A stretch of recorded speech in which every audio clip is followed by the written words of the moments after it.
आज इस वीडियो के अंदर मैं आपको एक ऐसा डाउट क्लियर करूंगा जो आपको पूरे के पूरे इंडिया के अंदर कोई भी एक्सप्लेन नहीं कर पाएगा। सबसे पहली बात, अगर कोई एडवोकेट अपना लाइसेंस बार काउंसिल के पास जाकर सरेंडर कर देता है, उसके बाद क्या वो कोई अपनी गवर्नमेंट जॉब अप्लाई करता है और गवर्नमेंट जॉब में कोई लग जाता है out of the field of the law, तो क्या उसका जो लाइसेंस होता है as a member of the bar council वो कायम रहता है? क्या वो बंदा पर्सन जो एडवोकेट का लाइसेंस उसके पास पहले था, उसने जब सरेंडर कर दिया तो क्या वो अब भी बार काउंसिल का मेंबर बना हुआ होता है? क्या ये बोला जाएगा कि बंदे के पास लाइसेंस नहीं है लेकिन वो बार काउंसिल का मेंबर तो है? हाँ या ना?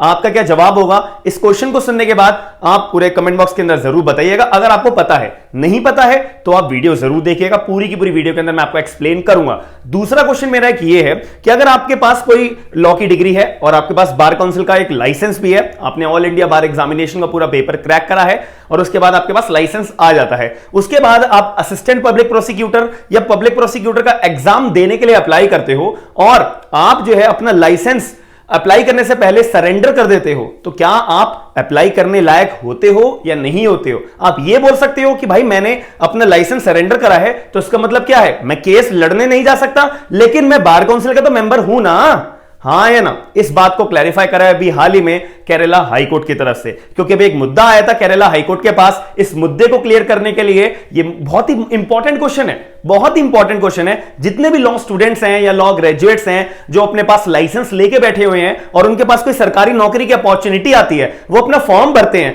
एग्जाम क्रैक करते हैं, जब उनकी जॉब लग जाती है तब ये डिस्प्यूट इनके सामने आता है। तो पूरी वीडियो के अंदर मैं आपको ये दोनों डिस्प्यूट्स क्लियर करूंगा, आप पूरी वीडियो शुरू से एंड तक जरूर देखिएगा। तो मेरा नाम है आयुष, आप देख रहे हैं स्मार्ट एंड लीगल गाइडेंस। जैसे कि सभी लोग जानते हो कि अनअकैडमी के ऊपर जुडिशरी की फ्री ऑफ कॉस्ट क्लासेस चलती हैं, साथ ही में अनअकैडमी के ऊपर जो है पेड क्लासेस भी चलती हैं, जिसमें आपको अभी 6 अप्रैल 2022 से नया बैच देखने को मिलेगा। सबसे बढ़िया बात, हिंदी के अंदर यह बैच लॉन्च हो रहा है, कंप्लीट 1 साल का बैच आपको देखने को मिलेगा। अगर आप लोग इंटरेस्टेड हो तो आप ये बैच को लेने के लिए मेरा कोड यूज कर सकते हो SLG10 का, आपको इसके अंदर 10% का डिस्काउंट जरूर मिलेगा।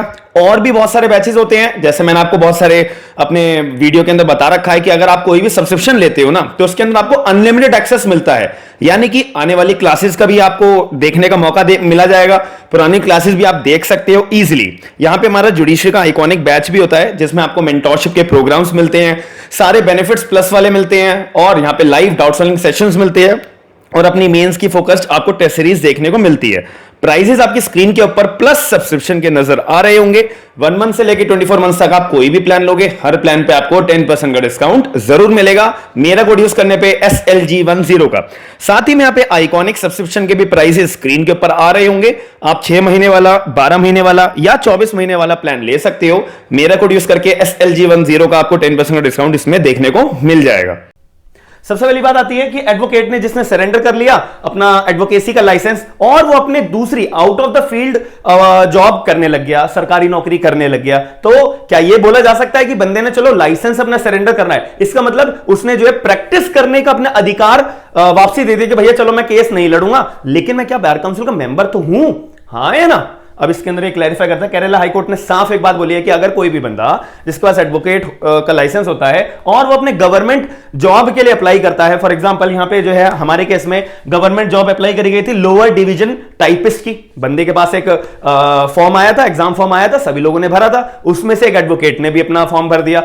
फॉर्म भरने के बाद बंदे ने एग्जाम दिया, एग्जाम क्रैक हो गया। अब भाई ये तो लॉ की फील्ड का कोई काम तो है नहीं, आप एज एन एडवोकेट के तौर पे तो काम नहीं कर रहे, एज अ पब्लिक प्रोसिक्यूटर के तौर पे तो काम नहीं कर रहे, ये out of the field of the job है। और हमारे सेक्शन नंबर 24 जो पब्लिक प्रोसिक्यूटर का हमारा सेक्शन है और इनफैक्ट जो बार काउंसिल के रूल्स है, इनफैक्ट जो हमारा एडवोकेट एक्ट 1961 है, वो एक बात कहता है कि भाई अगर आप एडवोकेट हो, आपके पास बार काउंसिल का लाइसेंस है, तो आप साथ साथ कोई भी फुल टाइम सैलरी वाली जॉब कोई भी प्राइवेट जगह पे नहीं कर सकते, कोई भी आप जो है गवर्नमेंट के तौर पे कोई भी कॉर्पोरेशन में, कोई भी फर्म में नहीं कर सकते। सीधे शब्दों में यह बात बोली हुई है। तो यहां पर जब आप गवर्नमेंट एम्प्लॉय बनने जा रहे हो तो ऑब्वियसली भाई आपको अपना लाइसेंस सरेंडर करना पड़ेगा। एक ये हमारे केस में भी इसने ऐसा ही करा, सरेंडर कर दिया। अब इसके बाद जब एक अपॉर्चुनिटी आई पर्सन के पास कि यार पब्लिक प्रोसिक्यूटर का एग्जाम आया हुआ है, मैं अप्लाई कर देता हूं, बंदे ने अप्लाई करा, अब यहां पे डिस्प्यूट आ गया कि आप बार काउंसिल के तो मेंबर नहीं हो, आप पब्लिक प्रोसिक्यूटर का एग्जाम कैसे आप अप्लाई कर सकते हो? आपके पास बार काउंसिल का मेंबर का लाइसेंस तो है ही नहीं, आपने ऑलरेडी सरेंडर कर दिया। अब यहां पे बंदे ने अपना आर्ग्यूमेंट में केरला हाईकोर्ट के आगे पॉइंट रेज करा कि जज साहब आप बताइए, मैंने अपना एडवोकेसी का जो लाइसेंस है वही तो सरेंडर करा है, मैंने केस लड़ने के लिए तो अपना सरेंडर करा है कि चलो भाई मैं केस नहीं लड़ सकता, लेकिन जज साहब मैंने तो बार काउंसिल की फीस दी थी, बार काउंसिल का तो मैं मेंबर तो होना चाहिए हूं। केरला हाईकोर्ट ने बोला नो, आप अगर बार काउंसिल के मेंबर होंगे तो आपके पास लाइसेंस होना बहुत जरूरी है, मैंडेटरी है। ऐसे तो बहुत ज्यादा डिस्प्यूट्स आ जाएंगे। तो अगर आपने अपना सरेंडर जो है बार काउंसिल को सरेंडर कर दिया ना, अपना लाइसेंस सरेंडर कर दिया, तो you can not be referred as a member of the bar council.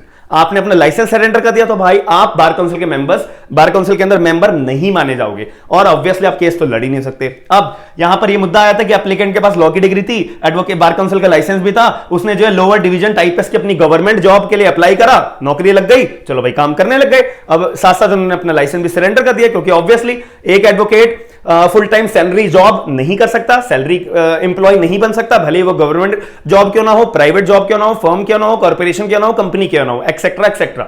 अब ऐसा हुआ, फिर इसके बाद वॉलंटियर्स ने बार काउंसिल का अपना सरेंडर कर दिया था। उसके बाद लेटर ना उसके पास एक पब्लिक प्रोसिक्यूटर, सरकारी वकील बनने की एक अपॉर्चुनिटी आई, उसने अप्लाई करा। अब यहां पे डिस्प्यूट आया कि भाई मैं जो है पब्लिक प्रोसिक्यूटर के लिए एग्जाम के लिए अप्लाई इसलिए कर रहा हूं, भाई मेरे पास बार काउंसिल का लाइसेंस पहले था, अब नहीं है क्योंकि मैंने सरेंडर कर दिया, तो अब मैं बार काउंसिल का मेंबर तो माना जाऊंगा ना। कोर्ट ने बोला नो, सॉरी, आप बार काउंसिल के मेंबर नहीं माने जाओगे। अब भले आपने ऑलरेडी एनरोल्ड क्यों ना कर रखा हो, लेकिन बाद में आपने सरेंडर कर दिया, इसका मतलब आपके पास कोई भी बार काउंसिल की अथॉरिटी नहीं मानी जाएगी। आपको दोबारा अपना एडवोकेसी का लाइसेंस रिवाइव कराना पड़ेगा, दोबारा आपको एडवोकेसी के अंदर आना पड़ेगा। जब आप eligibility, for example public prosecutor के लिए आपके पास 7 साल का कॉन्टिन्यूअस वो होना चाहिए एक्सपीरियंस, बार काउंसिल के अंदर आपके पास लाइसेंस होना चाहिए और 7 साल तक लीगल प्रैक्टिस का आपके पास एक्सपीरियंस होना चाहिए, तभी आप पब्लिक प्रोसिक्यूटर के लिए अप्लाई कर सकते हो। एपीपी में ऐसी जरूरत नहीं है, एपीपी में कहीं कहीं होता है, कोई कोई स्टेट्स मांगती है 3 साल का आपके पास प्रैक्टिसिंग एडवोकेट का लाइसेंस होने के साथ साथ आपके पास प्रैक्टिस का एक्सपीरियंस होना चाहिए। तो ये डिस्प्यूट जब सामने आया था, तो इस सिचुएशन में केरला हाईकोर्ट ने क्लीन शब्दों में बोला you can not be considered as a bar council member. ये डिस्प्यूट पूरे के पूरे इंडिया के अंदर आप सर्च कर लेना, आपको नहीं मिलेगा, इतने क्लीन शब्दों में आपको कोई भी एक्सप्लेन नहीं करेगा। इनफैक्ट बहुत सारे एडवोकेट्स को ये अपने अधिकार पता भी नहीं होते हैं, बट मुझे लगा ये पॉइंट रेज करना चाहिए। केरला हाईकोर्ट के सामने भी ये नया मुद्दा आया है, केरला हाईकोर्ट ने भी बहुत सारे प्रोविजंस को पढ़ा, बार काउंसिल के रूल्स को पढ़ा, एडवोकेट एक्ट 1961 को पढ़ा, ये बात को सामने आई और फिर यहां पर ये आपको मैं डिसीजन उनके सामने बिल्कुल क्रक्स के अंदर, शॉर्ट फॉर्म के अंदर आपको एक्सप्लेन कर रहा हूं। आई होप आपको पूरा का पूरा पॉइंट समझ में आया होगा। फिर भी आपका कोई पॉइंट या डाउट आता है, आप मेरे को कमेंट बॉक्स के अंदर बताइएगा, मैं और बाकी सभी लोग आपके पॉइंट को समझेंगे, इनफैक्ट क्लियर करेंगे। और अगर बहुत बढ़िया मुद्दा लगता है तो मैं नेक्स्ट वीडियो के अंदर आपके पॉइंट को पिक करके वीडियो के थ्रू आपको एक्सप्लेन करूंगा, ताकि आपके साथ साथ और बाकी सभी लोगों को यह पॉइंट क्लियर हो पाए। हम मिलते हैं नेक्स्ट वीडियो के अंदर नेक्स्ट अपडेट के साथ में। थैंक यू, धन्यवाद।